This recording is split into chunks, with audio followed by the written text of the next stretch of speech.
السلام عليكم ورحمة الله وبركاته. بسم الله الرحمن الرحيم. الحمد لله حمد الشاكرين، وصلوات ربي وسلامه على النبي الأمين نبينا محمد وعلى آله وصحبه أجمعين.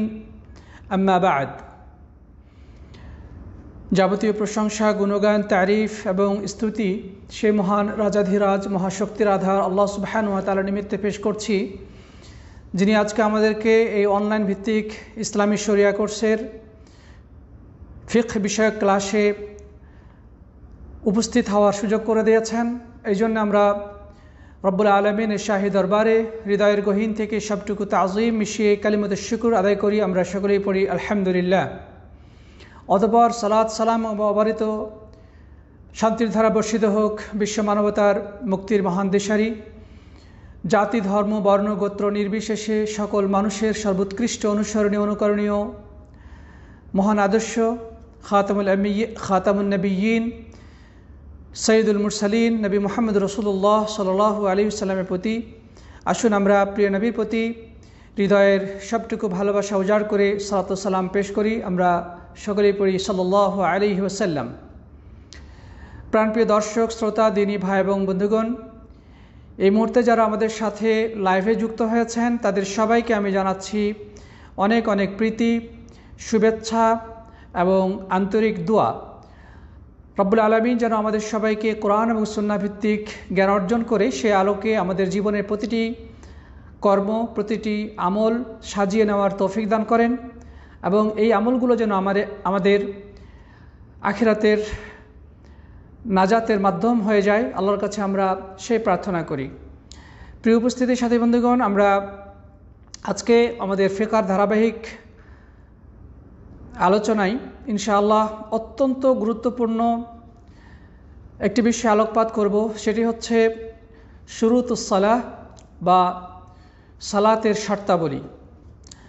আমরা ইতিপূর্বে কয়েকটি ক্লাসে ধারাবাহিকভাবে সালাত সংক্রান্ত কিছু আলোচনা করেছি। ইসলামে সালাতের গুরুত্ব, নামাজের গুরুত্ব, এর মর্যাদা, এই সালাত পরিত্যাগ করার ভয়াবহ পরিণতি, আমরা সালাতের উপকারিতা, এইসব বিষয়ে আলোচনা করেছি। তারপরে সালাতের জন্যে মানুষকে আহ্বানের যে ইসলামী শরীয়তের নির্দেশ সেটি হচ্ছে আজান। সে আজান সম্পর্কে আমরা আলোচনা করেছি। ইকামত সম্পর্কে আলোচনা হয়েছে। এরপরে আলহামদুলিল্লাহ আমরা আজকে খুবই গুরুত্বপূর্ণ বিষয়ের দিকে অগ্রসর হতে চাই। সেটি হচ্ছে সালাতের শর্তাবলী। অর্থাৎ আমরা ক্রমান্বয়ে সালাতের দিকেই অগ্রসর হচ্ছি। আমাদের শুরু হয়েছিল পাক পবিত্রতার মাধ্যমে। পাক পবিত্রতার বিভিন্ন দিক আলোচনা হয়েছে। এরপরে সালাত সংক্রান্ত বিষয়ে, আজান ইকামত বিষয়ে, তারপরে এর আগে হাইজ নেফাস সম্পর্কে আলোচনা হয়েছে মহিলাদের। তো যাই হোক, তারই ধারাবাহিকতা অনুযায়ী আমাদের আজকের আলোচ্য বিষয় হচ্ছে যে সালাতের শর্তসমূহ। প্রিয় উপস্থিতি, আমাদের এই বিষয়টি জানা অত্যন্ত গুরুত্বপূর্ণ, কারণ শর্ত যতক্ষণ পর্যন্ত সঠিকভাবে না পাওয়া যাবে ততক্ষণ পর্যন্ত সালাত শুদ্ধই হবে না।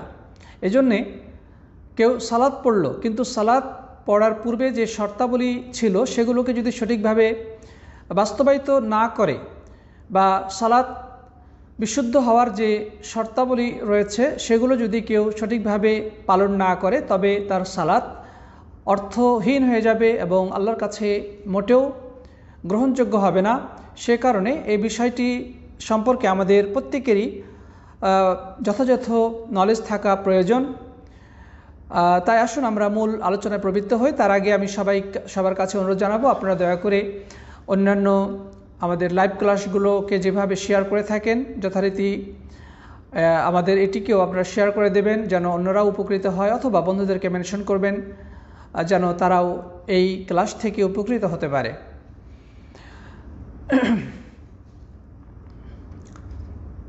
সাথী বন্ধুগণ, আমরা তাহলে মূল আলোচনা শুরু করতে পারি। এখানে আমরা যে বিষয়টি বলতে চাই সেটি হচ্ছে যে শর্ত হলো যেটা সালাতের বাইরে এমন কিছু বিষয়, যে বিষয়গুলো না থাকলে মূল বিষয়টা সম্পূর্ণই অকেজ হয়ে যায়, সে সম্পূর্ণই অগ্রহণযোগ্য হয়ে যায়। অর্থাৎ কোনো ইবাদত গ্রহণযোগ্য হওয়ার জন্যে, কোনো ইবাদত বিশুদ্ধ হওয়ার জন্যে এই শর্তগুলো বাস্তবায়ন করা অপরিহার্য। এই শর্তগুলোর মধ্যে একটি যদি অনুপস্থিত থাকে, একাধিক শর্তের মধ্যে একটি যদি অনুপস্থিত থাকে, তবে পুরো ইবাদতটাই অর্থহীন এবং অকেজ হয়ে যাবে, আল্লাহর কাছে মোটেও গৃহীত হবে না। তাই আসুন আমরা শর্তগুলো জানার চেষ্টা করি। প্রথমে আমরা বলবো যে সালাতের শর্তগুলো দুই ধরনের। এক প্রকার শর্ত হলো সালাত ওয়াজিব হওয়ার জন্যে বা সালাত ফরজ হওয়ার জন্যে। অর্থাৎ কিছু শর্ত রয়েছে যেগুলো থাকা জরুরি কারো উপরে সালাত ফরজ হওয়ার জন্যে। এই শর্তগুলো থাকলে তার উপরে সালাত ফরজ হবে, অন্যথায় নয়। আর কিছু শর্ত রয়েছে যেই শর্তগুলো সালাত শুদ্ধ হওয়ার জন্যে জরুরি। আমরা যদিও ইতিপূর্বে সালাত কার উপরে ফরজ হয় বা সালাত ফরজ হওয়ার জন্য যে সমস্ত শর্তাবলী রয়েছে সে সম্পর্কে সংক্ষেপে আলোকপাত করেছিলাম, তারপরও আজকে আমরা সেই বিষয়টি নিয়ে আরেকটু আলোচনা করতে চাই ইনশাআল্লাহ। এরপরে সালাত শুদ্ধ হওয়ার শর্তাবলী সম্পর্কে আলোচনা করার প্রয়াস পাবো, আল্লাহ যদি তৌফিক দান করেন, আল্লাহুম্মা আমিন। প্রিয় উপস্থিতি, আমরা জানি যে ইসলামের কোনো বিধিবিধানই অমুসলিমদের জন্য পালনীয় নয় যতক্ষণ পর্যন্ত তারা ঈমান গ্রহণ না করে। ঈমান গ্রহণ করার আগ পর্যন্ত বা ইসলামে দীক্ষিত হওয়ার আগ পর্যন্ত তাদের উপরে ইসলামের যে সমস্ত বিধিবিধান রয়েছে, হুকুম আহকাম রয়েছে, সেগুলো প্রযোজ্য নয়। সেটা হতে পারে সালাত, সিয়াম, জাকাত, হজ বা অন্য যা কিছুই, যত প্রকার ইবাদত রয়েছে, এই সমস্ত প্রকার ইবাদত ফরজ হওয়ার জন্যে অপরিহার্য শর্ত হচ্ছে যে ব্যক্তিকে ইমানদার হতে হবে বা ইসলামে তার প্রবেশ থাকতে হবে, মুসলিম হতে হবে। মোট কথা তাকে মুসলিম হতে হবে। মুসলিম ব্যক্তিকে ইসলামের কোনো বিধিবিধানে তার জন্য আবশ্যক নয়, বরং তার জন্য যেটা আবশ্যক সেটা হচ্ছে আগে ইসলামে প্রবেশ করা, ঈমান গ্রহণ করা। আগে ইসলামের ছায়াতলে তাকে আসতে হবে, এরপরে তার জন্যে ইসলামের বিধিবিধানগুলো বাস্তবায়িত হবে বা তার উপরে প্রযোজ্য হবে। তো যাই হোক, এই বিষয়টা আমাদের সামনে রাখলে সালাতের ক্ষেত্রেও তা প্রযোজ্য হবে যে সালাত ফরজ হওয়ার জন্যে প্রথম শর্ত হচ্ছে মুসলিম হতে হবে। মুসলিম ছাড়া অন্য কারো উপরে সালাত ফরজ নয়। যে ব্যক্তি ইসলাম গ্রহণ করেছে, যে ব্যক্তি নিজেকে মুসলিম বলে, যে ব্যক্তি ইসলামের ছায়াতলে প্রবেশ করেছে, তার জন্য সর্বপ্রথম ফরজ কাজ হচ্ছে সালাত আদায় করা।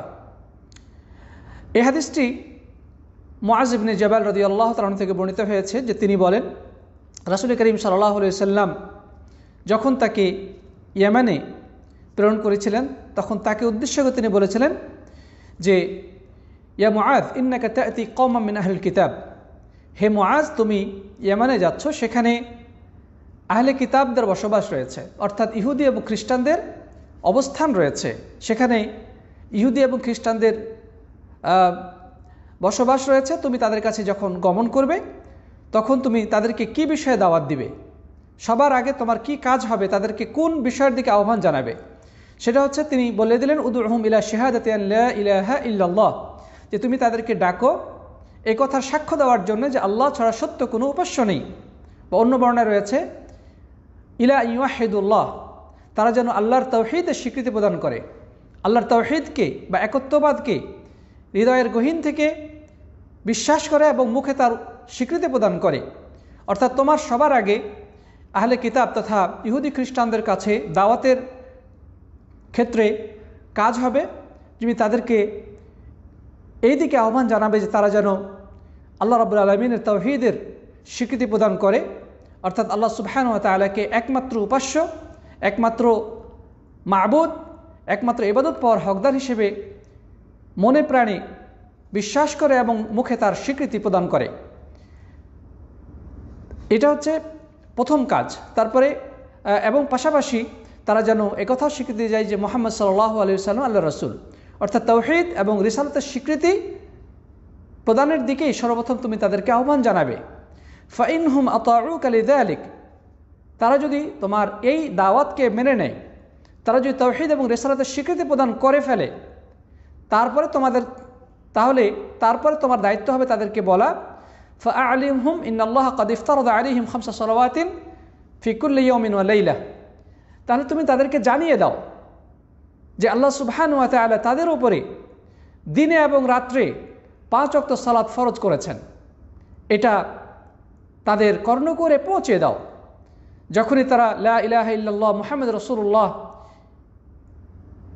এই শাহাদা বাণী বিশ্বাস করবে, গ্রহণ করবে, মেনে নেবে, স্বীকৃতি প্রদান করবে, এরপরে তুমি তাদেরকে জানিয়ে দাও যে তাদের জন্য আবশ্যক হচ্ছে 5 ওয়াক্ত সালাত আদায় করা দিনে এবং রাত্রে। তারপরে তারা যদি তা মেনে নেয় তাহলে তাদেরকে আরও অন্যান্য বিধিবিধানগুলো বলা হয়েছে। যাই হোক, তো আমরা এই হাদিস থেকে যেটা জানতে পারছি যে তাওহীদ এবং রিসালাতের স্বীকৃতি ছাড়া, অর্থাৎ ইসলামের মধ্যে প্রবেশ ব্যতিরেকে কোনো ব্যক্তিকে নামাজের দিকে দাওয়াত দেওয়ার কোনো প্রয়োজন নেই, দাওয়াত দেওয়া যাবে না। হ্যাঁ, তারা যখন ইসলাম গ্রহণ করবে, নবী সাল্লাল্লাহু আলাইহি সাল্লামকে রাসূল হিসেবে মেনে নেবে, তখন তাদেরকে এই আহ্বান জানাতে হবে যে আল্লাহ তাআলা তোমাদের উপরে 5 ওয়াক্ত সালাত ফরজ করেছেন। প্রিয় বন্ধুগণ, আজকে আমরা যাদের সাথে কথা বলছি, আলহামদুলিল্লাহ আমরা সকলেই মুসলিম, সকলেই ইমানদার, আমরা আল্লাহকে বিশ্বাস করি, আল্লাহ রাব্বুল আলামিনের তাওহীদকে আমরা মনে প্রাণে গ্রহণ করে নিয়েছি, রাসূল করিম সাল্লাল্লাহু আলাইহি সাল্লামকে সর্বশেষ রাসূল হিসেবে আমরা স্বীকৃতি প্রদান করেছি। অতএব দ্বিধা শঙ্কাহীনভাবে আমাদের জন্য 5 ওয়াক্ত সালাত ফরজ। প্রত্যেক এই স্বীকৃতি প্রদানকারী ব্যক্তির উপরে 5 ওয়াক্ত সালাত ফরজ। এক্ষেত্রে কোনো ব্যক্তির জন্যেই ছাড় নেই বা কোনো ব্যক্তির জন্যে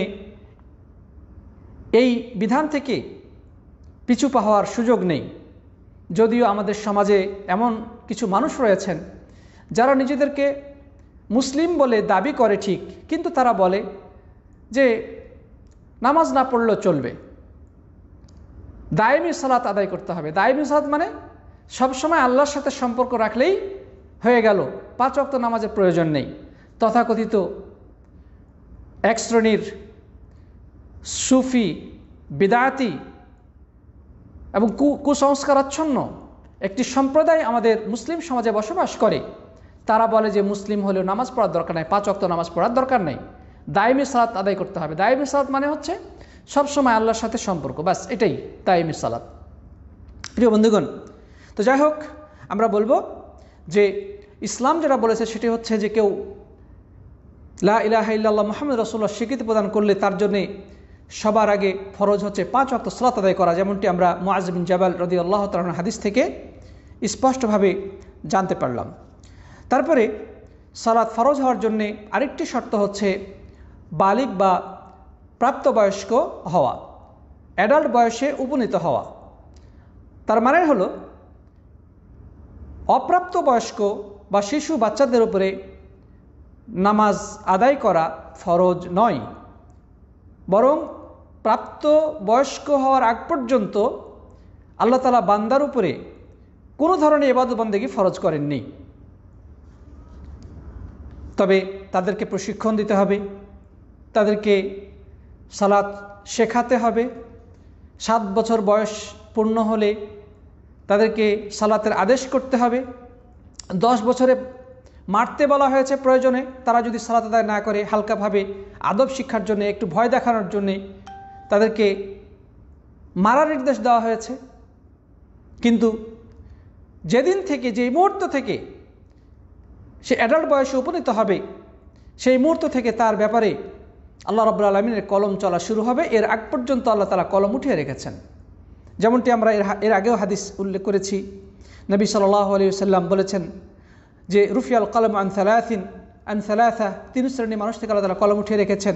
আনিন নাইম হাত্তা ইয়াস্তাইকিযা, ঘুমন্ত ব্যক্তি থেকে আল্লাহ তাআলা কলম উঠিয়ে রেখেছেন যতক্ষণ পর্যন্ত সে ঘুম থেকে জাগ্রত না হয়। ওয়া আনিস সাবিয়্যি হাত্তা ইয়াহতালিমা, এবং ছোট শিশু বাচ্চার উপর থেকেও কলম উঠিয়ে রেখেছেন যতক্ষণ পর্যন্ত সে প্রাপ্তবয়স্ক না হয় বা অ্যাডাল্ট বয়সে উপনীত না হয়। ওয়া আনিল মাজনুন হাত্তা ইয়াকিলা, এবং পাগলের উপর থেকে আল্লাহ তাআলা কলম উঠিয়ে রেখেছেন যতক্ষণ পর্যন্ত তার হুঁশ ফিরে না আসে বা সে তার পাগলামি থেকে মুক্ত হয়ে স্বাভাবিক সুস্থ মস্তিষ্কের অধিকারী না হয়।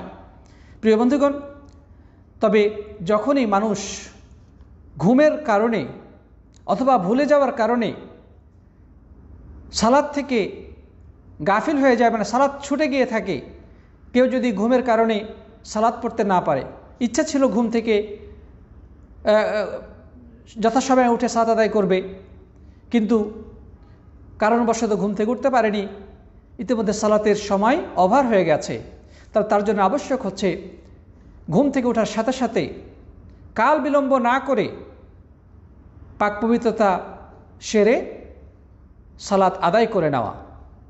এরপরে সে যদি বিলম্ব করে তাহলে সে গুনাহগার হিসেবে সাব্যস্ত হবে। যতক্ষণ পর্যন্ত সে ঘুমিয়েছিল আল্লাহ তাআলা তার ব্যাপারে কলম উঠিয়ে রেখেছিলেন, কিন্তু যখনই ঘুম থেকে সে জাগ্রত হবে তার ব্যাপারে কলম চলা শুরু হবে। তার মানে এরপরে আর তার কি নাই, মানে এক্ষেত্রে ঢিলামি করার অবকাশ নেই। ঠিক একইভাবে কোনো লোক নিয়মিত সালাত আদায় করে কিন্তু কর্মব্যস্ততায় বা যে কোনো কারণে ভুলে গেছে, সালাত আদায় করার কথা মনে নেই, স্মরণ থেকে বিস্তৃত হয়ে গেছে, তার জন্য আবশ্যক হচ্ছে যখনই মনে হবে, যখনই তার স্মরণে আসবে যে আমার তো সালাত ছুটে গেছে, আমি সালাত আদায় করিনি, কাল বিলম্ব না করে তৎক্ষণাৎ তার জন্য আবশ্যক হচ্ছে প্রয়োজনীয় পাক পবিত্রতা অর্জন করে সালাত আদায় করে নেওয়া। তাহলে আর কোনো গুনাহ নেই। কিন্তু মনে আসার পরেও সে যদি বিলম্ব করে তবে সে কারণে সে গুনাহগার হবে। নবী সাল্লাল্লাহু আলাইহি ওয়াসাল্লাম বলেছেন, মান নাসিয়া সালাতান আও নামা আনহা ফাকাফারাতুহা ইউসাল্লিহা ইযা যাকারাহা, কোনো ব্যক্তি যদি সালাতের বিষয়টি ভুলে যায় অথবা সালাত বাদ দিয়ে ঘুমিয়ে যায়, তাহলে তার কাফফারা হচ্ছে যখনই তার স্মরণ হবে তখনই ওই সালাত আদায় করে নেওয়া। এটাই তার কাফফারা, এটাই তার জন্য এনাফ। মনে মনে আল্লাহর কাছে সে লজ্জিত হবে এবং পাশাপাশি আল্লাহ সুবহানাহু ওয়া তাআলার ভয় হৃদয় জাগ্রত রেখে কাল বিলম্ব না করে ওই ছুটে যাওয়া সালাতটি কাজা করে নেবে, তাহলে যথেষ্ট হয়ে যাবে। প্রিয় সাথী বন্ধুগণ, এরপরে সে যদি বিলম্ব করে তাহলে সে গুনাহগার হবে। অনেকে আছেন যে ঘুম থেকে জাগ্রত হয়েছে, ফজরের নামাজ ছুটে গেছে বেলা ওঠার পরে ঘুম থেকে জেগে বলছে যাক ছুটে যখন গিয়েছে তাহলে জোহরের সময় একসাথে কাজা করে নেব। না, এমনটা যদি করা হয় তা গুনাহগার হবে। কারণ ঘুমে থাকা পর্যন্ত আল্লাহ তাআলা তার ব্যাপারে কলম উঠিয়ে রেখেছিলেন, কিন্তু ঘুম থেকে যেই জাগ্রত হয়েছে সেই তার উপরে কলম চলা শুরু হয়েছে। এখন সে যদি মারা যায় তবে তার কাঁধে ফরজ নামাজ থেকে গেল, আল্লাহর কাছে সে কি জবাবদেহি করবে? এই জন্যে আর দেরি করা যাবে না, তৎক্ষণাৎ নামাজ পড়ে নিতে হবে, তাহলে যথেষ্ট হয়ে যাবে ইনশাআল্লাহ। প্রিয় উপস্থিতি সাথী বন্ধুগণ, ভুলে যাওয়ার ক্ষেত্রে বিষয়টা এরকমই। তারপরে আমরা যে জিনিসটি বলবো যে বাচ্চাদেরকে নামাজের আদেশ আমাদেরকে অবশ্যই করতে হবে। আমরা যদি নামাজি প্রজন্ম পেতে চাই, আমরা যদি এমনটি চাই যে আমাদের সন্তানরা মসজিদমুখী হবে, আমাদের সন্তানরা নামাজি হবে, তাহলে স্বপ্ন দেখলে হবে না, তাদেরকে প্রশিক্ষণ দিতে হবে আগে ভাগে। একজন সন্তান যখন তার বয়স 7 বছর পূর্ণ হয়ে যায় তখন তার মধ্যে ভালো মন্দ বোঝার একটা মানসিকতা তৈরি হয়, সে বুঝতে পারে, বোঝ ক্ষমতার মধ্যে তৈরি হয়ে যায়। এই জন্য নবী সাল্লাল্লাহু আলাইহি ওয়াসাল্লাম বলেছেন যে মুরু আওলাদাকুম বিসসালাতি ওয়া হুম আবনাউ 7 সিনিন, যে তোমাদের সন্তানদেরকে তোমরা সালাতে আদেশ করো যখন তাদের বয়স হয়ে যায় 7 বছর। অদ্রিবুহুম আলাইহা ওয়া হুম আবনাউ 10, আর 10 বছর হলে তাদেরকে প্রহার করো যদি তারা সালাতে গাফলতি করে, সালাতে অবহেলা বা অলসতা প্রদর্শন করে, তবে তাদেরকে আঘাত করো, প্রয়োজনে মারো। এখানে মার দ্বারা উদ্দেশ্য হচ্ছে তাকে আহত করে ফেলতে হবে বা তার শরীরকে তার শরীরে মানে মায়ের দাগ পড়বে এমনটা না, বরং হালকাভাবে তাদেরকে আদব শেখার জন্য, জাস্ট স্মরণ করে দেওয়ার জন্যে বা তাদের অলসতা ভাঙানোর জন্যে তাদেরকে হালকাভাবে প্রহার করতে হবে। আপনি 7 বছর থেকে যদি শুরু করেন, 8, 9, 10 বছর পর্যন্ত যদি আপনি এই প্র্যাকটিস তার সাথে চালিয়ে যেতে থাকেন, তাকে বারবার বলতেই থাকেন, মসজিদের সাথে করে নিয়ে যান, নামাজ পড়ার জন্য তাকে আপনি আদেশ করেন, তাকে আপনি উপহার দেন, তাকে আপনি ভালো ভালো খাবার দেন, চকলেট দেন, বা তাকে উৎসাহিত করেন নানাভাবে, উপহার কিনে দেন, তবে 10 বছর 3 বছর কন্টিনিউয়াসলি এমনটি করলে তারপরে সে সালাতের প্রতি মনোযোগী হবে না বা নামাজি হবে না, এমনটি ঘটার সম্ভাবনা খুবই কম। তারপরেও তো মানুষের মধ্যে গাফলতি আসে, শয়তানি ওয়াসওয়াসা মানুষকে বিভ্রান্ত করে। তো যাই হোক, 3 বছর প্র্যাকটিস করার পরেও, 3 বছর দাওয়াত দেওয়ার পর, 3 বছর তাকে সাথে করে নিয়ে যাওয়ার পরেও যদি সে নামাজি না হয়, তাহলে তাকে মায়ের ছাড়া কি আছে। কিন্তু যেদিন থেকে তার প্রাপ্তবয়স্ক সময়টা শুরু হবে, সেটা হয়তো 11 বছরও হতে পারে, কারণ সাধারণত ছেলেরা 11-12 বছর বয়সে প্রাপ্তবয়স্ক হয়ে যেতে পারে, কম বেশি হতে পারে, আবহাওয়া, খাওয়া দাওয়া, পরিবেশ পরিস্থিতির কারণে প্রাপ্তবয়স্ক হওয়াটার সময়টা বা বয়সটা কম বেশি হতে পারে। ঠান্ডা এলাকার শিশুরা একটু দেরিতে প্রাপ্তবয়স্ক হয়, কিন্তু গরম এলাকার শিশুরা একটু আগে ভাগে প্রাপ্তবয়স্ক হয়, মেয়েরা আরও একটু আগে হতে পারে, 9 বছর বা তার আগে হতে পারে। যাই হোক, মোট কথা, প্রাপ্তবয়স্ক হওয়ার আগ পর্যন্ত তাদের উপরে ইসলামের বিধান ফরজ নাই, তবে অভিভাবকের জন্য আবশ্যক হচ্ছে তাদেরকে আদেশ করবে, তাদেরকে শেখাবে, তাদেরকে প্রশিক্ষণ দেবে, তাদেরকে উৎসাহিত করবে, তাদের জন্য ফরজ। যদি পিতামাতা বা অভিভাবকরা যদি এমনটি না করে, তাহলে গুনাহগার হবে। কিন্তু ওই সন্তান যেদিন থেকে প্রাপ্তবয়স্ক হবে, যেদিন সে অ্যাডাল্ট বয়সে উপনীত হবে, এরপরে তার অলসতা করার কোনো সুযোগ নেই, কারণ তার প্রত্যেকটি সময়ের হিসাব নেওয়া হবে। অন্য বড় মানুষদের যে হিসাব নিকাশ যেভাবে হবে, ওই প্রাপ্তবয়স্ক শিশুটি, যাকে আমরা শিশু মনে করি কিন্তু সে আসলে বড় হয়ে গেছে, প্রাপ্তবয়স্ক হয়ে গেছে, অ্যাডাল্ট বয়সে উপনীত হয়েছে, তার ব্যাপারেও কিন্তু আল্লাহ সুবহানাহু ওয়া তাআলা সে ধরনের হিসাব নেবেন। সুতরাং বি কেয়ারফুল, আমাদেরকে সতর্ক হতে হবে, সাবধান হতে হবে। সাথী বন্ধুগণ, তারপরে আমরা 3 নম্বর শর্তটি বলবো, সেটি হচ্ছে যে মানুষের হুঁশ, বুদ্ধি, জ্ঞান, গরিমা অর্থাৎ সুস্থ ব্রেন যতক্ষণ পর্যন্ত থাকে, ততক্ষণ পর্যন্ত আল্লাহ রাব্বুল আলামিনের পক্ষ থেকে তার উপরে হুকুম আহকামগুলো প্রযোজ্য হয়। কিন্তু তার সেই আল্লাহ রাব্বুল আলামিনের অত্যন্ত গুরুত্বপূর্ণ নেয়ামত আকল বা বিবেক, জ্ঞান, বুদ্ধি, এটা যদি লোপ পেয়ে যায়, মানুষ যদি পাগল হয়ে যায়, মস্তিষ্ক বিকৃত হয়ে যায়, তবে তার উপর থেকে তাকলিফ উঠে যায়।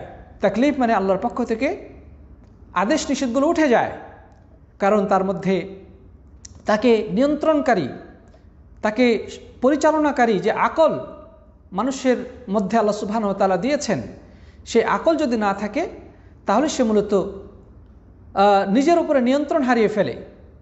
তার কথাবার্তার কোনো ঠিক থাকে না, পোশাক আশাক ঠিক থাকে না, সে ভালো মন্দ বোঝার ক্ষমতা হারিয়ে ফেলে।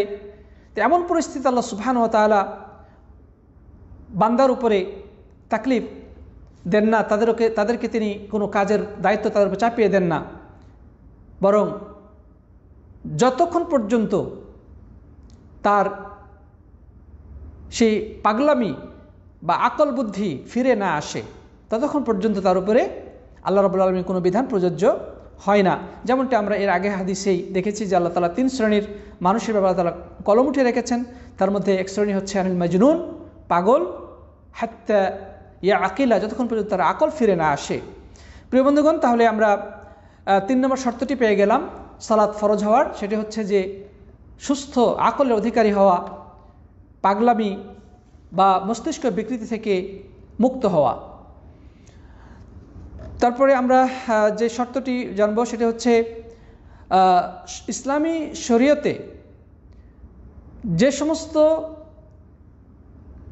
কারণকে নামাজে বাধা প্রদানকারী হিসেবে উল্লেখ করেছে সেগুলো থেকে দূরে থাকা। অর্থাৎ কিছু বিষয় রয়েছে, ইসলাম বলেছে যে কারোর মধ্যে যদি এইগুলো থাকে তাহলে তার জন্যে সালাত আবশ্যক নয়। যেমন মহিলাদের ঋতুস্রাব, সে মুসলিম, সে প্রাপ্তবয়স্ক, তার আকল ঠিক আছে, তারপরও তার জন্য নামাজ ফরজ নয়। কারণ এখানে নামাজের ক্ষেত্রে বাধা প্রদান করার একটা বিষয় তার সামনে আছে, তার মধ্যে রয়েছে। সেটি কি?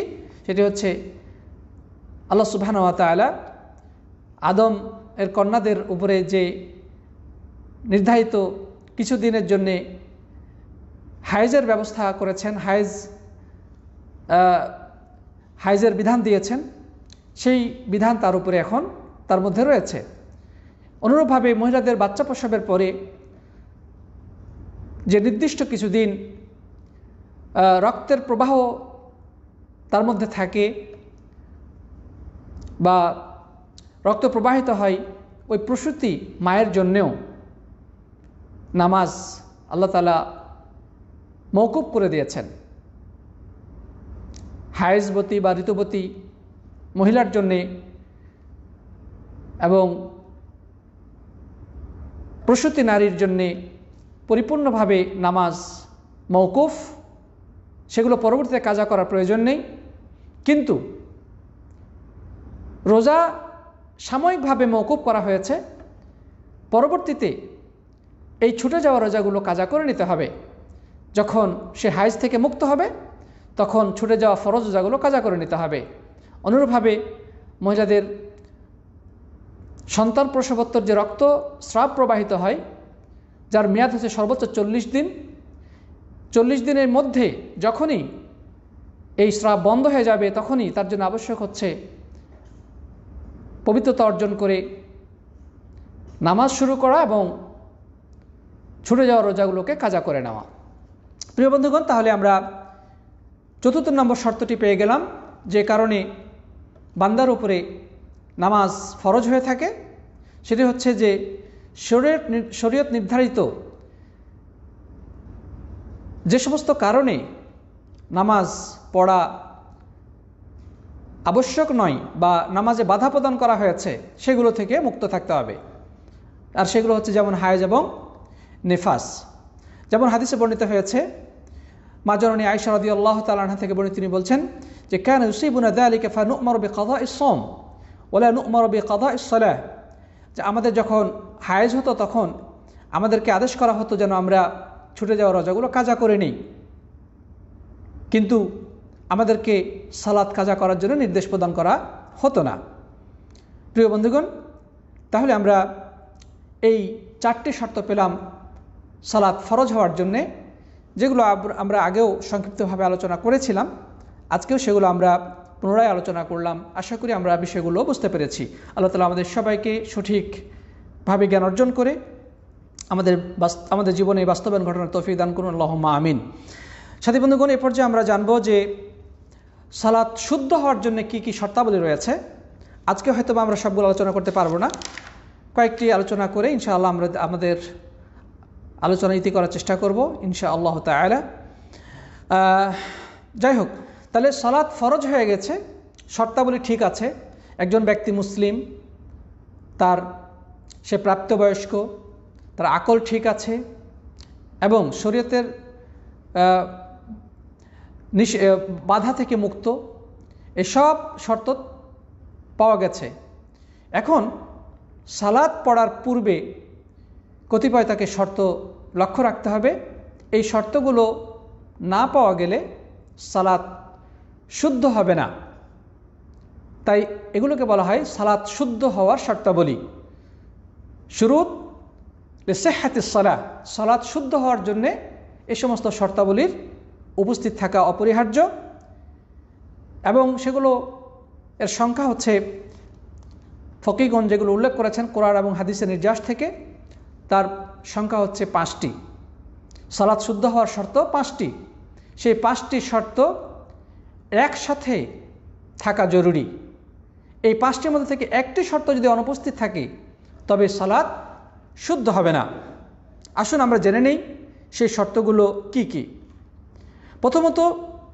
প্রথম শর্ত হচ্ছে পাক পবিত্রতা। প্রিয় উপস্থিতি, পবিত্রতা ইসলামের অন্যতম একটি বৈশিষ্ট্য।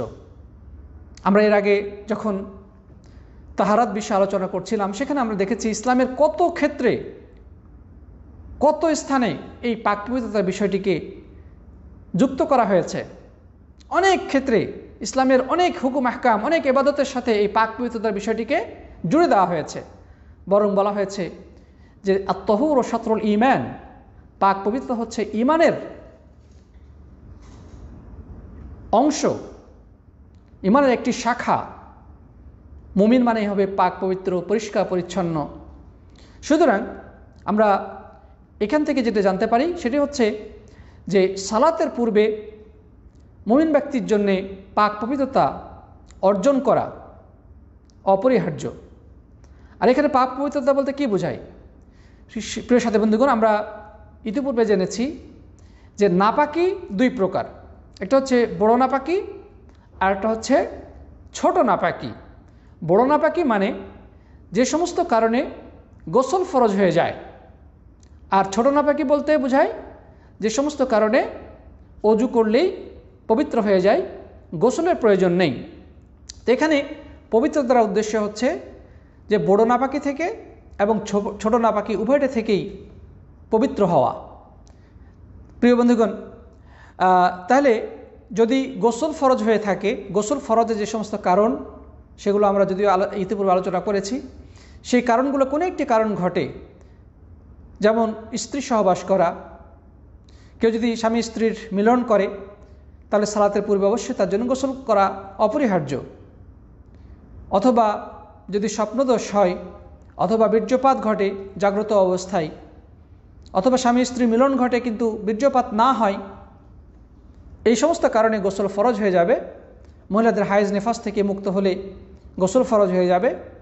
তাহলে এই জাতীয় কোনো কারণ যদি ঘটে থাকে, তবে অবশ্যই সালাতের পূর্বে গোসল করে নেওয়া অপরিহার্য। গোসল ছাড়া পবিত্রতা অর্জন হবে না, এবং পবিত্রতা না হলে সালাতও শুদ্ধ হবে না। অনুরূপভাবে যদি ছোট নাপাকি কারোর মধ্যে থাকে, তবে সেখান থেকেও মুক্ত হতে হবে। ছোট নাপাকি যে সমস্ত কারণ রয়েছে, সেগুলো যদি কোনো একটি ঘটে থাকে, তাহলে অবশ্যই সেটা থেকে পবিত্রতা অর্জন করতে হবে। সেগুলো কি? যে সমস্ত কারণে অজু ভেঙে যায়, সেগুলো যদি ঘটে, যেমন পেশাব পায়খানার রাস্তা দিয়ে যদি কোনো কিছু বের হয়, যেগুলো আমরা এর আগে আলোচনা করেছি, সেটা হতে পারে পেশাব, পায়খানা, বায়ু, রক্ত, কৃমি ইত্যাদি, অথবা গভীর ঘুম বা অচেতন হয়ে যাওয়া, অধিক বিশুদ্ধ মতে উটের গোস্ত খাওয়া, অধিক বিশুদ্ধ মতে লজ্জাস্থান কাপড়বিহীনভাবে সরাসরি স্পর্শ করা, এই কারণগুলির কোনো একটি যদি ঘটে গিয়ে থাকে, তাহলে যদি আগে থেকে অজু থাকে তাহলে অজু ভেঙে যাবে। তাহলে এখন যদি কেউ সালাত আদায় করতে যায়, তাহলে অবশ্যই তার জন্যে অজু করে নেওয়া আবশ্যক। তাহলে কথার অর্থ দাঁড়ালো যে পবিত্রতা অর্জন করা হচ্ছে সালাতের প্রথম শর্ত। সেই পবিত্রতা হতে হবে বড় নাপাকি থেকে এবং ছোট নাপাকি থেকে। তারপরে আমরা আরেকটি বিষয় বলবো যে এখানে পবিত্রতা অর্জন করতে হলে শুধু শারীরিক পবিত্রতা যথেষ্ট নয়, বরং সালাতের ক্ষেত্রে তিনটি পবিত্রতা অপরিহার্য। একটা হচ্ছে শারীরিক পবিত্রতা, যেটা অজু গোসলের মাধ্যমে ঘটে থাকে। আরেকটা হচ্ছে পোশাকের পবিত্রতা। আরেকটা হচ্ছে যেই জায়গায় দাঁড়িয়ে একজন ব্যক্তি সালাত আদায় করবে, সেই জায়গাটার পবিত্র হওয়া। মানে শরীর, পোশাক এবং সালাতের স্থান, এই তিনটা বিষয় পবিত্র হতে হবে। কেউ যদি শারীরিকভাবে পবিত্র থাকে, অর্থাৎ অজু অথবা গোসল সম্পন্ন করেছে, কিন্তু তার পরিধেয় বস্ত্র সেটি নাপাক, এই নাপাক পোশাকে সালাত শুদ্ধ হবে না। অথবা পোশাক ঠিক আছে, শরীরও ঠিক আছে, পবিত্র, কাপড় পবিত্র, সব ঠিক আছে, কিন্তু যে জায়গায় দাঁড়িয়ে সালাত আদায় করতে সেই জায়গাটাই নাপাক, তবে তার সালাত বাতিল হিসেবে গণ্য হবে। কারণ আল্লাহ সুবহানাহু ওয়া তাআলা আমাদের জন্যে অজুর নির্দেশ দিয়েছেন। আল্লাহ তাআলা বলছেন ওয়াইন কুনতুম, আল্লাহ তাআলা বলছেন ইয়া আইয়ুহাল্লাযীনা আমানু ইযা কুমতুম ইলাস সালাতি ফাগসিলু ওয়ুজুহাকুম ওয়া আইদিয়াকুম ইলাল মারাফিক ওয়ামসাহু বিরুউসিকুম ওয়া আরজুলাকুম ইলাল কা'বাইন। হে ঈমানদারগণ, তোমরা যখন নামাজের ইচ্ছা পোষণ করবে বা নামাজে দণ্ডায়মান হওয়ার ইচ্ছা পোষণ করবে, তখন তোমরা ধুয়ে নাও তোমাদের মুখমণ্ডল, তোমাদের হস্তসমূহ, তোমাদের মাথা মাসে করো এবং ধৌত করো তোমাদের পাসমূহ টাকনু সহকারে। তারপর আল্লাহ তাআলা বড় নাপাকি থেকে পবিত্র থাকার নির্দেশ দিয়ে বলছেন, ওয়াইন কুনতুম জুনুবান ফাত্তাহারু, তোমরা যদি নাপাক হয়ে থাকো তবে তোমরা পবিত্রতা অর্জন করো। প্রিয় বন্ধুগণ, যদি কেউ অজু বা গোসল করতে না পারে তাহলে তায়াম্মুম করে পবিত্রতা অর্জন করতে হবে। পবিত্র মাটির উপরে হাত মেরে দুই হাতের কবজি এবং মুখমণ্ডল মাসাহ করতে হবে। এটাই হচ্ছে পবিত্র তায়াম্মুম, অর্থাৎ পানির বিকল্প হচ্ছে মাটি দ্বারা পবিত্রতা অর্জন করা, যেগুলো আমরা ইতিপূর্বে আলোচনা করেছি। প্রিয় বন্ধুগণ, তাহলে আমাদেরকে আমরা বুঝতে পারলাম যে আমাদেরকে অবশ্যই সালাত আদায়ের পূর্বে পবিত্রতার বিষয়টি নিশ্চিত করতে হবে। আর সেটা হচ্ছে আমাদের শারীরিক পবিত্রতার পাশাপাশি আমাদের পরিধেয় বস্ত্র এবং যেই স্থানে দাঁড়িয়ে আমরা সালাত আদায় করব সেই স্থানটির পবিত্রতা ব্যাপারে আমাদেরকে অবশ্যই সচেতন হতে হবে। প্রিয় বন্ধুগণ,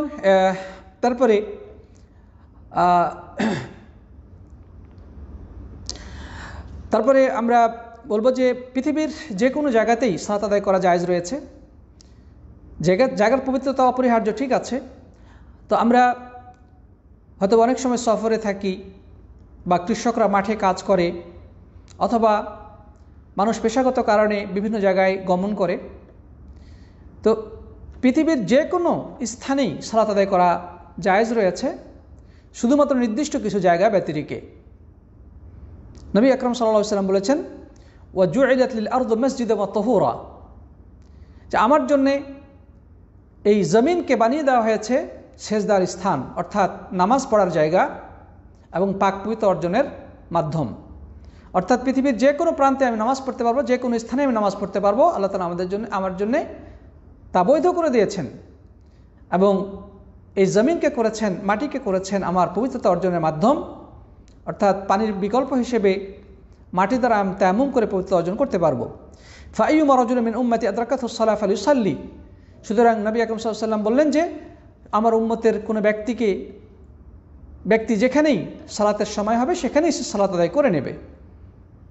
প্রিয় বন্ধুগণ, হতে পারে সেই কৃষি কাজ করছে, সালাতের সময় হয়ে গেছে, তার করণীয় হলো পানি দ্বারা অজু করে ওই ক্ষেতের মধ্যেই, ক্ষেতের আইলে দাঁড়িয়ে সালাত আদায় করে নেওয়া। সুবহানাল্লাহ। সেই কেউ হয়তো বা মাঠে কাজ করছে বা গরু চড়াচ্ছে, ছাগল চড়াচ্ছে, মরুভূমিতে উট চড়াচ্ছে, ছাগল চড়াইতেছে, কিন্তু সেখানে সালাতের সময় হওয়ার সাথে সাথে তার জন্য আবশ্যক হচ্ছে অজু করে নামাজ আদায় করা। যদি অজু করার সম্ভব না তাহলে মাটির দ্বারা তায়াম্মুম করে নিয়ে নামাজ আদায় করবে। তারপরেও নামাজ ছাড়া কোনো সুযোগ নেই। মাঝিরা, জেলেরা নদীতে মাছ ধরতে যায়, মাঝিরা নৌকা চালায়, স্টিমার চালায়, আমরা ট্রেনে জার্নি করি, বাসে বা আমরা প্লেনে জার্নি করি, যেখানেই যে অবস্থা থাকি না কেন সালাতের সময় হওয়ার সাথে সাথে আমাদের জন্য আবশ্যক হচ্ছে অজু করে, যদি পানি পাওয়া যায় তাহলে অজু করে, আর পানি না পাওয়া গেলে তায়াম্মুম করে সেখানেই সালাত আদায় করে নেওয়া। তবে কিছু স্থান রয়েছে যেখানে সালাত আদায় করা শরীয়তসম্মত নয়, ইসলাম সেগুলো নিষেধ করে দিয়েছে। তার মধ্যে একটি হচ্ছে যে গোরস্থানে সালাত আদায় করা জায়েজ নেই, শৌচাগারে তার মানে টয়লেটের মধ্যে নামাজ পড়া জায়েজ নেই, উট বাঁধার স্থানে নামাজ পড়া জায়েজ নেই, বা নাপাক কোনো স্থানে নামাজ পড়া জায়েজ নেই। আরেকটি হচ্ছে রাস্তার মাঝখানে নামাজ পড়া যাবে না, যেখানে মানুষ চলাচল করে সেখানে নামাজ পড়া জায়েজ নেই। এই জায়গাগুলো হাদিসে নিষেধ করা হয়েছে, এই স্থানগুলোকে নিষেধ করা হয়েছে নামাজের জন্যে। সেগুলো কি একবার বলছি, সেটা হচ্ছে গোরস্থান, টয়লেট বা শৌচাগার, উট বাঁধার স্থান, উটের খোয়ার যেখানে উট থাকে সেই জায়গাতে নামাজ পড়া জায়েজ নেই।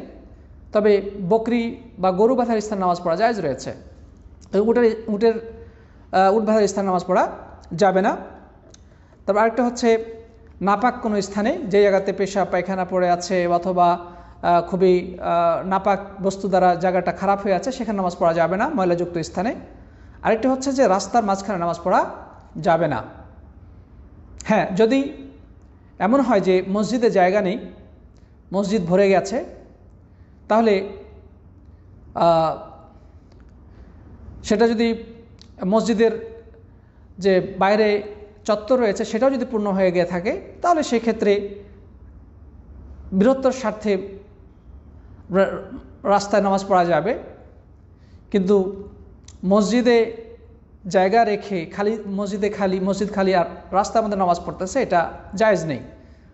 যদিও আমাদের সমাজে আমরা দেখি আমাদের তথাকথিত আমাদের এক শ্রেণীর ইসলামী রাজনীতিবিদ, তারা দেশে হরতাল বা ধর্মঘট করে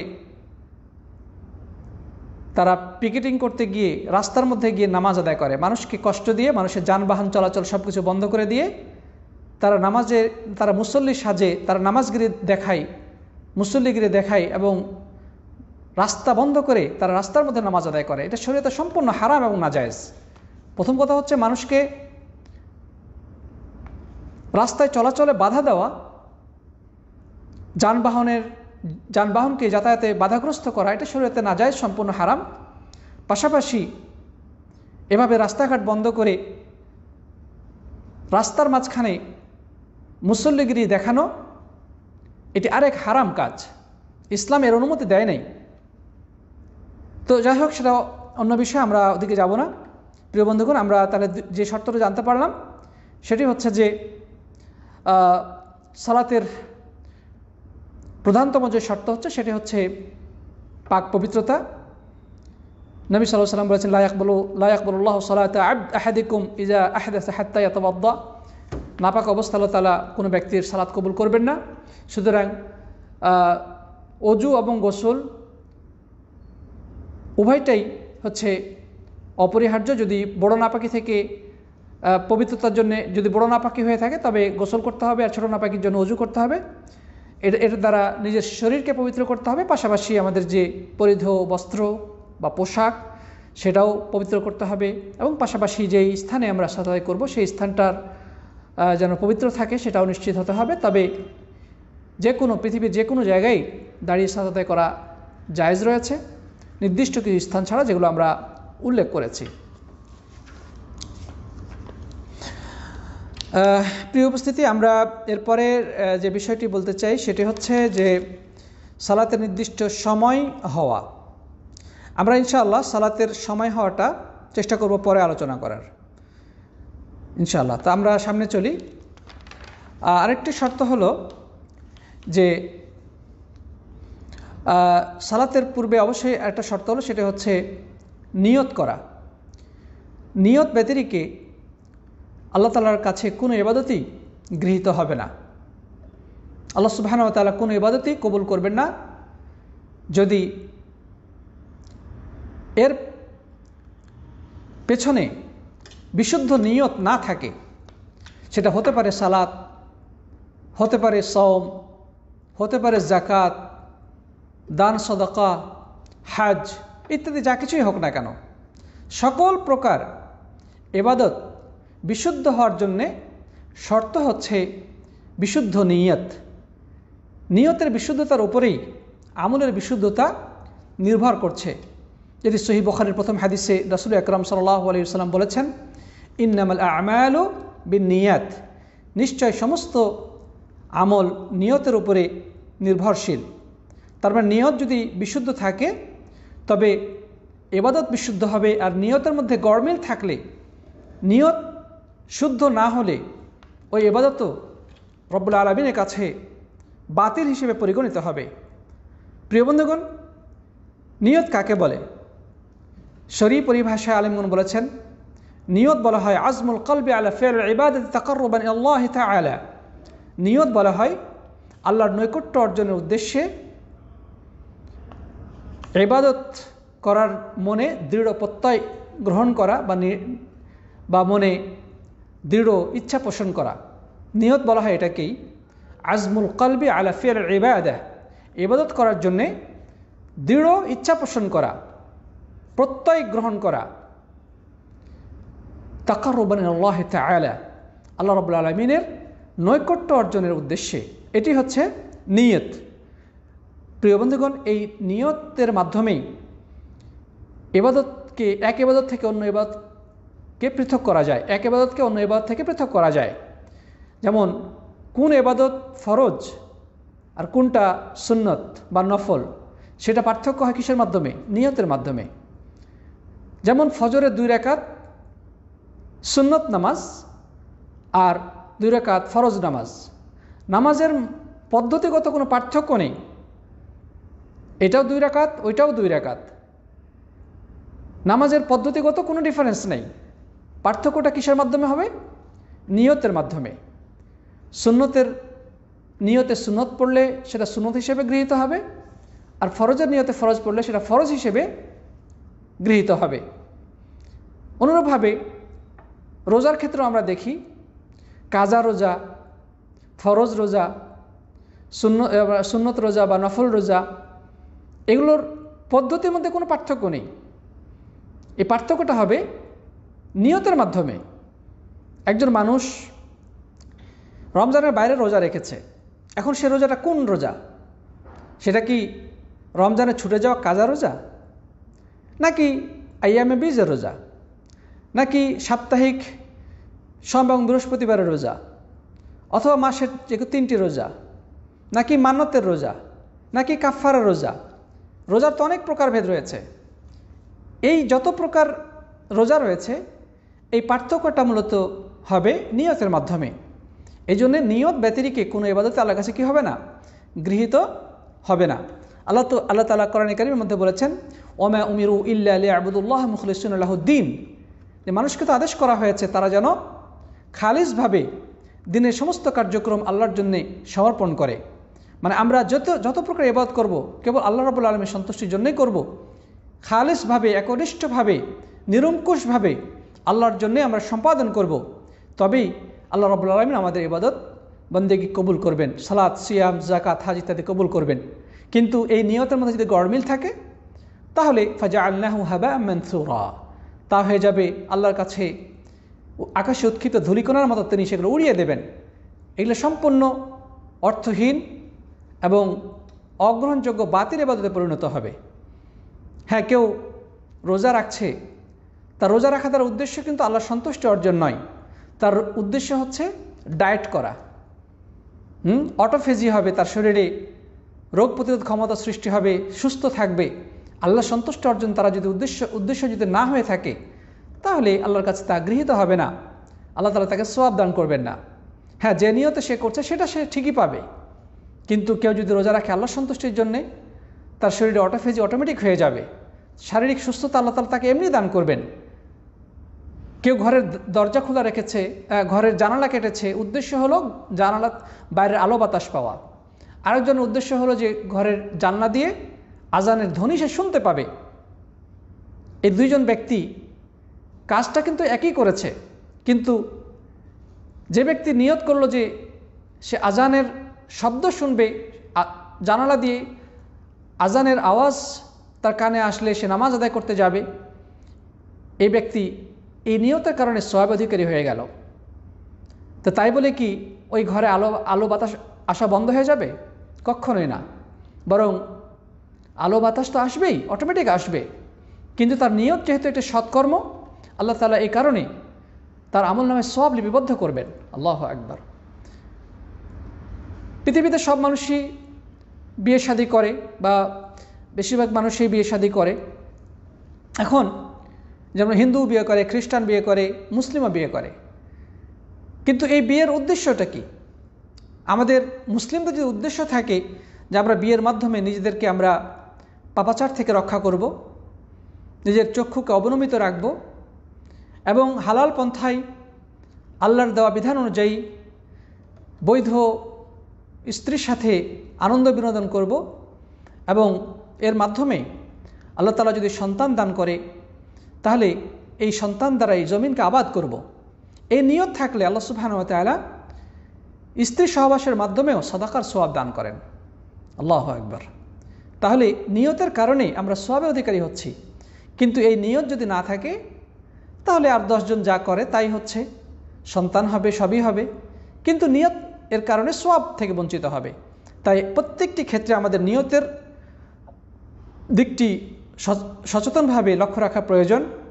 আমার এই কাজের পেছনে নিয়তটা কি, যে কোনো সৎকর্ম কেন আমি করছি, অথবা ইভেন দুনিয়াবী কর্মক্ষেত্রেও যদি আমরা নিয়তকে আল্লাহমুখী করে নেই, দিনের জন্যে, দিনের উপকারের স্বার্থে আমরা নিয়তের মোড় ঘুরিয়ে দেই, আল্লাহ তাআলা এর দ্বারা আমাদেরকে সওয়াব দান করবেন।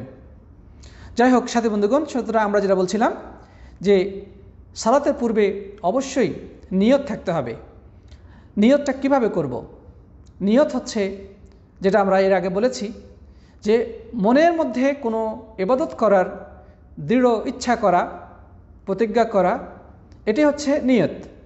এই জন্য ওলামাগণ বলেছেন আর নিয়ত মাহাল্লুহাল কলব, নিয়তের স্থান হইতেছে অন্তর। নিয়তের স্থান কোথায়? অন্তর। ওয়াত্তালাফফুযু বিহা বিদআহ, আর মুখে নিয়ত উচ্চারণ করা হইতেছে বিদাত। মুখে নিয়ত উচ্চারণ করা কি? বিদাত। দুর্ভাগ্য হলো সত্য যে আমাদের সমাজে সালাত শিক্ষা দেওয়ার নামে কিছু বই বাজারে রয়েছে। দেখা যাবে যে সেই বইগুলো খুব কম দামেই পাঠকের হাতে পৌঁছে দেওয়া হচ্ছে। নামাজ শিক্ষার বই, দোয়া শিক্ষার বই, অথবা দেখা যাবে যে কায়দা বগদাদি, বেহেশতি জোহর, মকসুদুল মুমিন, নিয়ামুল কোরআন, এই জাতীয় কিছু বই, যেগুলোতে নামাজের পদ্ধতি শিক্ষা দেওয়া হয়েছে, সেখানে আমরা বিস্ময়ের সাথে লক্ষ্য করি যে 5 ওয়াক্ত নামাজের জন্যে নিয়ত বেঁধে দেওয়া হয়েছে, গদ বাঁধা নিয়ত লিখে দেওয়া হয়েছে। যেমন ফরজ নামাজের নিয়ত, আবার সুন্নত নামাজের নিয়ত, 5 ওয়াক্ত নামাজের পাশাপাশি যে সমস্ত আরও সুন্নত বা নফল রয়েছে সেগুলোর জন্য নিয়ত। হ্যাঁ, জোহরের সুন্নত, জোহরের ফরজ, জোহরের পরে আবার 2 রাকাত সুন্নতের নিয়ত, আসরের নিয়ত, মাগরিবের নিয়ত, বিতরের নিয়ত, চাশতের নিয়ত, তারপরে ঈদের নিয়ত, জানাজার নিয়ত। এই নিয়ত করতে করতে দেখা গেছে বই ভরে ফেলেছে। আমরা ছোটোকালে যারা মক্তবে পড়েছি, কায়দায়ে বগদাদির পেছনে 5 ওয়াক্ত নামাজের নিয়ত লেখা হয়েছে, গদ বাঁধা নিয়ত। ওই মক্তবের হুজুরে সেগুলো শিক্ষা দিয়েছে। তখন তো ভালো মন্দ করার কোনো সুযোগ আমাদের ছিল না, আমরাও সেগুলো বাধ্য হয়ে শিখেছি, হুজুরের লাঠির ভয়ে শিখেছি। এবং দুর্ভাগ্য হলো সত্য যে ওই বাল্যকালের শিক্ষাটা সারা জীবন আমরা বয়ে নিয়ে চলেছি। কোনোদিন আমরা গরজ অনুভব করিনি যে ছোটোকালে যে মক্তবে হুজুরে শিখাই দিল আর আমি সেটা শিখে ফেলেছি এবং আমল করে চলেছি, এটার পক্ষে কোরআন হাদিসে কোনো দলিল আছে কিনা, কোনোদিন এই গরজ আমরা অনুভব করিনি। প্রিয় সাথী বন্ধুগণ, অথচ আমরা জীবনে অনেক কিছুই পরিবর্তন ঘটাই, অনেক কিছু পরিবর্তন করি। ছোটোকালের শিখা অনেক কিছুই বড় হয়ে আমরা ভুল প্রমাণিত হওয়ার কারণে সেগুলো ত্যাগ করেছি। কিন্তু দুর্ভাগ্য হলো সত্য যে ইবাদতের ক্ষেত্রে আমরা অনেকেই ভুল সঠিক নির্ণয় করার প্রয়োজন বা গরজ অনুভব করি না, বা অনেক সময় ভুল প্রমাণিত হওয়ার পরেও আমরা সেগুলোকে আঁকড়ে ধরে থাকি। বলে বাপদাদারা কি ভুল করেছে, মক্তবের হুজুর কি জানতেন না, এ সমস্ত বইয়ের লেখকরা কি মূর্খ ছিল, ইত্যাদি অজুহাতে আমরা সেগুলোকে আঁকড়ে ধরে রয়েছি। আমরা যখন বলতে যাই যে এগুলোর পেছনে কোরআন হাদিসে কোনো দলিল নেই, তখন ওই ভাইয়েরাই আমাদেরকে তেড়ে মারতে আসে যে তোমরা নতুন হাদিস নিয়ে এসেছো, তোমরা নতুন ইসলাম শিক্ষা দিচ্ছ। প্রিয় সাথী বন্ধুগণ, নতুন ইসলাম না, ইসলাম পরিপূর্ণ এবং ইসলাম সেই পুরাতন ইসলাম। কিন্তু আমরা নিজেরাই এই দ্বীনের নামে, ইসলামের নামে কত কিছু যে তৈরি করেছি এবং ইসলামের নামে চালিয়ে দিচ্ছি, তার কোনো ইয়ত্তা নেই। এখন কোনো ব্যক্তি যদি এগুলো সংশোধন করতে আসে, সমাজের অনেক মানুষের কাছে তারাই শত্রুতে পরিণত হয়, বা তারা বিভিন্নভাবে লাঞ্ছিত, অপমানিত করার চেষ্টা করে। তাই বলবো প্রিয় সাথী বন্ধুগণ, আসুন আমরা সঠিক ইসলাম জানার চেষ্টা করি। আমাদের ইবাদত বন্দেগীগুলো কোরআন হাদিসের সাথে মিলছে কিনা আমরা সে বিষয়ে একটু সচেতন হই। আলহামদুলিল্লাহ, আজকে আমাদের হাতে হাতে স্মার্টফোন, আমরা এই 4G 5G স্পিড নেটের এই যুগে বসবাস করছি। সেকেন্ডের মধ্যেই অসংখ্য অজানা তথ্য আমাদের সামনে হাজির হয়ে যায়, তাহলে এই ক্ষেত্রে আমি জানতাম না, আমি শেখার সুযোগ পাইনি, এই কথা, এই অজুহাত কতটুকু গ্রহণযোগ্য? স্টাডি করুন, পড়াশোনা করুন, জ্ঞান অর্জন করুন। মুহূর্তের মধ্যে আলহামদুলিল্লাহ আলেমদের সাথে আমরা যোগাযোগ করে যে কোনো মাসলা জেনে নিতে পারছেন। আমরা এই ইন্টারনেটের যুগে বসে কে পৃথিবীর কোন প্রান্ত থেকে আজকে আমাদের এই লাইভ শুনছেন, আলোচনা শুনছেন, আমরা কেউ জানি না, বলতে পারি না। আল্লাহ তাআলা সেই সুযোগ করে দিয়েছেন। তাই আসুন আমরা দ্বীন ইসলামকে দলিলের সাথে এবং নির্ভরযোগ্য আলেমদের কাছ থেকে শেখার চেষ্টা করি। বাতিল, ভ্রান্ত, বেদাতি এবং কুসংস্কারাচ্ছন্ন ইসলাম থেকে আমরা নিজেদেরকে মুক্ত করি। দলিল বহির্ভূত ইবাদতগুলোকে আমরা পরিত্যাগ করি। আল্লাহ তাআলা আমাদের সবাইকে তৌফিক দান করুন, আল্লাহুম্মা আমিন। সাথী বন্ধুগণ, আমরা আজকে আর লম্বা করতে চাই না। সালাতের কিছু শর্তাবলী নিয়ে আমরা আলোচনা করেছি। সালাত শুদ্ধ হওয়ার যে 5টি শর্ত, সেই শর্তগুলোর মধ্যে আমরা 2টি শর্ত নিয়ে আলোকপাত করলাম। একটি হচ্ছে পাক পবিত্রতা অর্জন করা, আরেকটি হচ্ছে নিয়ত করা। ইনশাআল্লাহ বাকি 3টি শর্ত সম্পর্কে আগামী ক্লাসে আমরা আলোচনা করব, আল্লাহ যদি তৌফিক দান করেন ইনশাআল্লাহ তাআলা। তারপরে এই সামনের ক্লাসটির মাধ্যমেই আমাদের ফিকহের ক্লাস শেষ হয়ে যাবে, আমাদের নির্ধারিত সিলেবাস শেষ হয়ে যাবে। এরপরে আমরা যেটা ঘোষণা দিতে চাই সেটি হচ্ছে যে আগামী শনিবারে ইনশাআল্লাহ ফিকহের প্রথম থেকে নিয়ে শেষ পর্যন্ত পুরো সিলেবাসের উপরেই পরীক্ষা অনুষ্ঠিত হবে ইনশাআল্লাহ আগামী শনিবার, অর্থাৎ সামনের মঙ্গলবার আমাদের ফিকহের ক্লাস শেষ হয়ে যাবে। এরপরে আপনাদের বুধবার, বৃহস্পতিবার ক্লাস হওয়ার কথা। ইনশাআল্লাহ বৃহস্পতি ক্লাস হবে না, বৃহস্পতিবারটা আপনাদের জন্য ছুটি থাকবে। মানে মঙ্গলবারে ক্লাস হওয়ার পরেই তারপর আপনার হাতে থাকবে বুধ, বৃহস্পতি এবং শুক্র। তারপর শনিবারে যথারীতি ইনশাআল্লাহ আমাদের পরীক্ষা অনুষ্ঠিত হবে এবং সেটা ফিকহের পুরো সিলেবাসের উপরে। আশা করি আপনারা একটু যত্ন সহকারে পিছনের পড়াগুলো পড়বেন, আমাদের লেকচারগুলো শোনার চেষ্টা করবেন এবং পরীক্ষায় অংশগ্রহণ করার চেষ্টা করবেন। এই পরীক্ষার উদ্দেশ্য হচ্ছে এলেমগুলোকে রিনিউ করে নেওয়া, ভুলে যাওয়া জিনিসগুলোকে স্মরণ করে নেওয়া এবং পড়ার প্রতি একটু মনোযোগ সৃষ্টি করা। প্রশ্নোত্তরের মাধ্যমে নতুন কিছু জানা যায় বা অনেক সময় অস্পষ্ট জিনিসগুলো স্পষ্ট হয়। তাই আশা করি আমরা কেউ এই পরীক্ষা থেকে পিছুপা থাকব না। আমাদের গ্রুপগুলিতে আপনারা অ্যাক্টিভ থাকবেন সে প্রত্যাশা ব্যক্ত করে যারা এতক্ষণ এই লাইভ আলোচনায় উপস্থিত ছিলেন সবাইকে অনেক অনেক ধন্যবাদ এবং মোবারকবাদ জানিয়ে আজকের লাইভ থেকে বিদায় নিচ্ছি। দেখা হবে ইনশাআল্লাহ আগামী মঙ্গলবার যথাসময়ে আমাদের সর্বশেষ ফিকহের ক্লাসে। আল্লাহ তাআলা সবাইকে তৌফিক দান করুন, আল্লাহুম্মা আমিন। সকলের সুস্বাস্থ্য এবং ঈমান সমৃদ্ধ জীবন কামনা করে আজকের মতো বিদায় নিলাম। هذا وصلى الله على نبينا محمد وعلى آله وصحبه أجمعين. سبحانك اللهم وبحمدك أشهد أن لا إله إلا أنت أستغفرك وأتوب إليك. السلام عليكم ورحمة الله وبركاته.